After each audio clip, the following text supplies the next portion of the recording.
4 alarms, $4 million up in flames.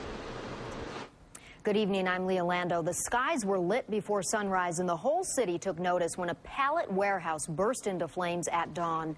This warehouse storing thousands of wooden pallets went up like a giant bonfire on Dingen Street.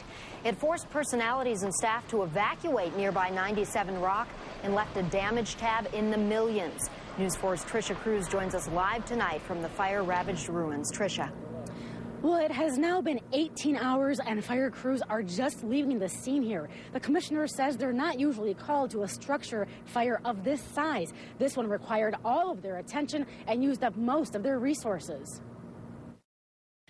The massive fire here on Dingen Street has been the main topic of conversation in nearby neighborhoods all day and night. Through the explosions and the lights going off, the police lights blocking the street. That's how Tina Herbst knew something was going on near her house. When she walked to the corner of Weaver and Dingens, she never expected to see this. Raging flames so intense they could be seen for miles. Smoke so thick you couldn't even see through it. The smoke was just unbearable. The stench was pretty bad from the wood. About 100 firefighters worked through the smoke and flames, facing one challenge after another.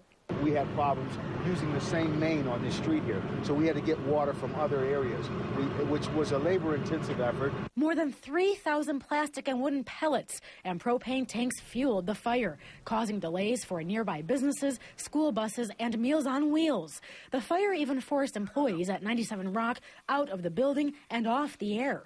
Roadblocks prevented drivers from reaching Dingen Street for most of the day and part of the night.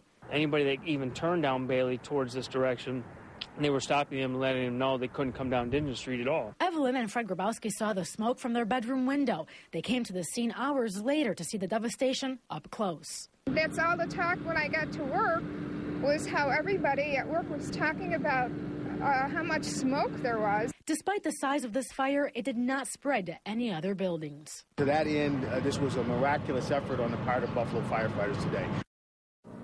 The fire caused about $4 million in damage. Several firefighters were hurt. They suffered minor injuries and are expected to be okay. Now, most of the roads around here have reopened. Dingen Street has not, however. Live in Buffalo, Tricia Cruz for the 10 o'clock news.